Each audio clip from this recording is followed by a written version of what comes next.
Hey guys, and welcome to today's video. Today we're going to be talking about camera basics, shutter speed, aperture, and ISO.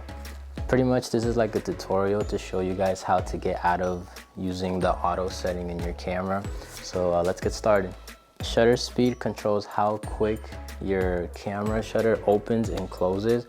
So for example, if you have your shutter at 1/50th of a second, it's going to take a lot longer to open and close. But if you have it at 1/1000th of a second, it's going to open and close a lot more quicker. Alright, so also some things to keep in mind. The higher the shutter speed, the darker the image is going to get. The lower the shutter speed, the brighter the image gets. But one thing to note is that the shutter speed also controls how much of a blurry effect your image gets.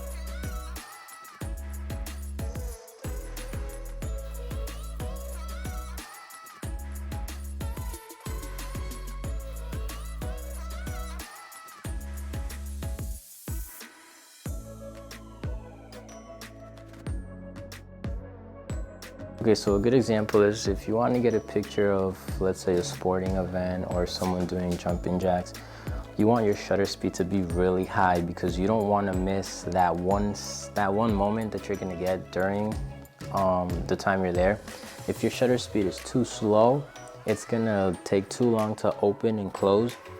So then there's going to be a lot of motion blur inside your image. But if you have your shutter speed at 1/1000 or anything higher than that, you'll be able to shoot that shot and everything will be in focus, and there should not be any motion blur inside that image. All right, and that's for photo. Now for video, you always want to make sure you're shooting double your frame rate. So this video, for example, it's shot and it's going to be edited in 24 frames per second. So that means our shutter speed would have to be 1/48th of a second. But most DSLR and mirrorless cameras do not let you put exactly 48th of a second.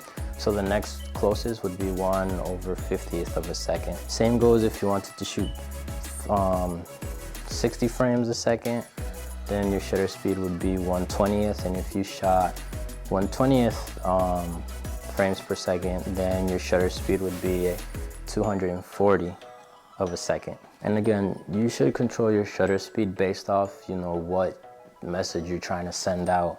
For example, let's say you're shooting a wedding, and if you notice when you're shooting at a low aperture, and you have your shutter speed at 1/50th, if you move it too much, you'll see that there's a little bit of motion blur. So in that scenario, I would crank it up to maybe 500, and then so that way when you move the camera, everything will be not exactly as smooth, as blurry, but it will be a lot smoother in your clips.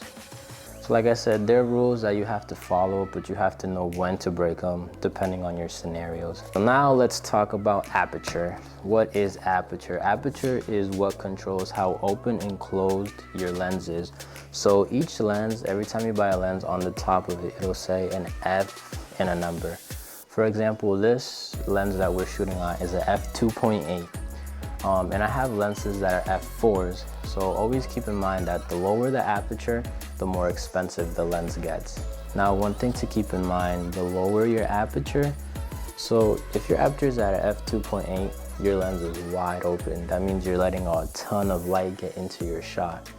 And if you have your aperture at like an f9 or 11, so the higher you go up on your aperture, the darker the image looks. The lower you go on your apertures, the more light that gets into your shot. So it'll be really bright. So that's pretty much what aperture does. But also, aperture also works as, if you guys can notice in this clip, I'm in focus, but my background is blurry, right? Okay, so aperture also controls that. It's that creamy type of background look, or bokeh. So pretty much if you shoot at a f2.8 or lower, you're gonna get this look. If you shoot anything above that, it'll be blurry, but not as much as you want. And typically you see these in more cinematic type of videos, and most directors like to use this because when having a blurry background and your main focus is on the person that's there, the viewer can only focus on the person that's in focus, right? But whenever you see, like, let's say for example drone shots or someone shooting landscape, everything is in focus. So that's when you bump up your aperture to an F. I'd say between an f8 and an f12 or f13 is about where you want to go. But again, it all depends on what you're trying to shoot and what message you're trying to project. All right, so we shot some examples and we used Elizabeth for this. So on this clip, we shot it at a f2.8. Now you can see that everything is blown out. Like you could barely see Elizabeth in the image, which is my next thing I was gonna say. If you are gonna get lenses and shoot in broad daylight, anything 2.8 or lower, I definitely recommend getting a variable ND filter. It's gonna save you when you're shooting out there, and if you don't have it, you're gonna forcefully have to shoot at an f4 or higher just because you will be overexposed. So I also shot a clip of me placing the filter just to show you guys the difference. And I have, and the example shows the aperture at a f2.8 with the blurry background and the aperture at an f9. So yeah, just imagine the filter being kind of like sunglasses for your eyes when it's really sunny out. I'm not gonna go too much in depth on this because I have made a video about this, so I'll link it in the descriptions down below so you guys can check it out. It's called the Peter McKinnon Variable ND Filter, and it's the one that I recommend for everybody to buy. Okay, so now the third thing, ISO. What is ISO? So ISO is pretty much quote unquote what everybody likes to call fake light, because that's naturally what it is. If you notice and you crank up your ISO, let's say your ISO is at 100 and you slowly keep cranking it and cranking it up, so your image will get brighter, but your image will get brighter at the cost of you losing sharpness to your image. Now, why is that? So the more expensive your camera is, the better it'll do in low light situations, and the more it can handle higher ISO levels. But the cheaper your camera is, most cheap DSLR and mirrorless cameras don't do that great in controlling the ISO, because I'm gonna show you some clips of us shooting in here where I shot the ISO, I bumped it up all the way to like almost like 1000 ISO. And I have and then the regular shot that I shot around 200 ISO.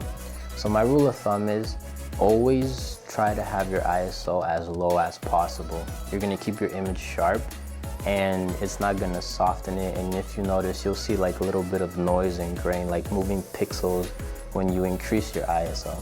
I know because this happened to me one time when I did the Google Pixel 4 XL unboxing. My ISO was way too much to the point where the video was just not usable and we couldn't reshoot it because we had already opened the product. Alright guys, so pretty much as long as you know what shutter speed does and how to use it, aperture and what it does, and ISO, so those three things are part of kind of the learning curves that you just have to go out there and try to shoot it and see what happens. You know what I'm saying? Like for example, there was a lot of times where, you know, in the beginning you don't really know this stuff. You kind of like, you learn it, you hear it, but until you experiment it, that's when you're gonna really get the value out of this. There's a lot of times when I was shooting videos that I shot, my aperture was not double my shutter speed, so my footage looked a little too smooth. And then sometimes my ISO was cranked up so much that I had grain in or noise in my videos.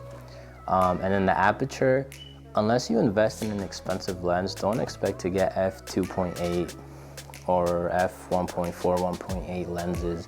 Those are for like higher end lenses. The ones that usually come in kits, you'll notice that there are some lenses that come with 3.5/5.6.